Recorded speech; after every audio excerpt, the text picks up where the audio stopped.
Hi, I am Ilekya. So now I am going to teach the bookwork under the topic movement of retained couple as an area. Bookwork 4.6. Bookwork 4.6. Three co-planars forces represented by and acting along the sides of an triangle. Taken in order, reduced to a couple, the magnitude of the movement being equal to twice the area of the triangle.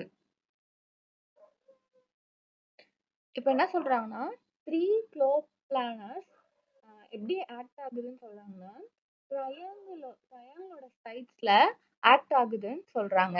அது வந்து ஒரு taking ஒரு ஆர்டர்ல எடுத்துக்கிறேன்னு சொல்றாங்க. அது வந்து கப்புல்லா reduce ஆகுதுன்னு சொல்றாங்க. அது வந்து மூமெண்டோட மேக்னியூட்டோட ஈக்குவல் சொல்றாங்க. எதுக்கு ஈக்குவல்னா twice the area of the triangle அப்படின்னு சொல்றாங்க.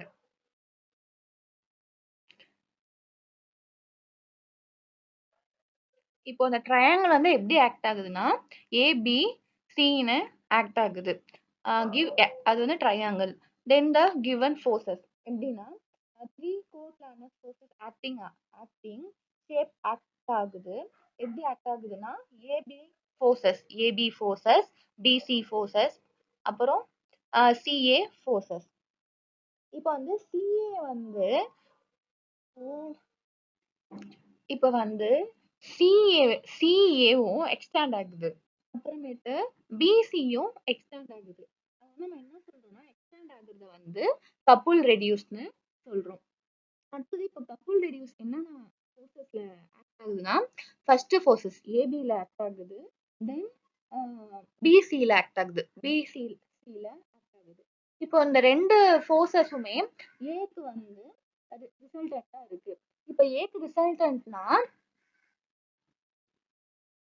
இப்போ ஏக்கு ஏக்கு ரிசல்டன்ட்னா ஏபி வெக்டார் பிளஸ் பிசி வெக்டார்னு சொல்றோம்.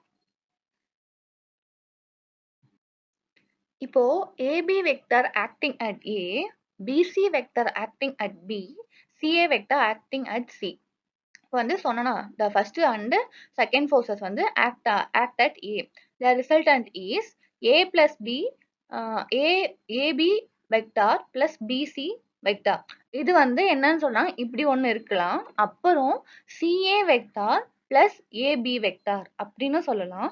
தென் சிபி வெக்டாரும் சொல்லலாம் ஆர் மைனஸ் பிசி வெக்டார்னு சொல்லலாம். ஆக்டிங் அட் ஏல, ஏன்னா ஏல வந்து ரிசல்டன்ட் ஏல ஆக்ட் ஆகுறதுனால நம்ம இந்த மாதிரி வேரியன்ஸ்ல சொல்லலாம்.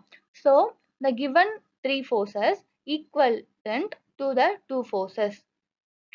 அப்பனா minus BC vector acting at A, BC BC vector acting at B. இப்போ இப்போ நம்ம கப்புள் வந்து ரெடியூஸ் ஆகுதுன்னு சொன்னோம். அந்த கப்புள் எதுலாச்சு ஆப்போசிட்ல சைட்ல ஆக்டிங் ஆச்சு. அப்ப ஆப்போசிட்ல ஆக்டிங் ஆகும்போது நம்ம first forces then third forces நம்ம எடுத்திருக்கோம். அப்ப ஃபர்ஸ்ட் ஃபோர்ஸஸ் நம்ம எடுக்கும்போது அது வந்து ரெடியூஸ் ஆகிட்டே போகிறதுனால ஆப்போசிட்ல ரெடியூஸ் ஆகுறதுனால அதை வந்து minus BC vector acting at ஏன்னு சொல்லிட்டோம். அடுத்தது நம்மளுக்கு வந்து பில வந்து ஆக்ட் ஆகும்போது அது வந்து பிசி வெக்டார் ஆக்டிங் அட் பின்னு சொல்லியாச்சு. That is given forces the equivalent to the couple minus BC vector and BC வெக்டார்னு சொல்றோம். இப்போ கப்புளோடைய மூமெண்ட் என்னன்னா AB vector into BC vector. இது வந்து நம்ம வந்து moment of magnitude of couple, magnitude of the moment of couple சொல்றோம். இப்போ வந்து area of the triangle AB is equal to 1/2 modulus AB vector into BC வெக்டார்ட்டு சொல்லிட்டோம். இது வந்து magnitude of moment of the couple. இப்போ நம்மளுக்கு magnitude of moment of the couple கண்டுபிடிக்கணும்னா இப்போ 1/2 அங்கே போயிடுச்சுன்னா 2 area of the triangle ABC. இப்போ அவங்க வந்து நம்மள ப்ரூஃப் பண்ண சொன்னது என்னன்னா கொஸ்டின்ல என்ன சொல்லியிருந்தாங்கன்னா the magnitude of the movement of the couple equal to twice the area of the triangle. நம்ம வந்து the magnitude of the couple is equal to twice area of the triangle. நம்ம வந்து ப்ரூவ் பண்ணிட்டோம். Hence the result. பண்ணியாச்சு, prove பண்ணியாச்சு. Thank you.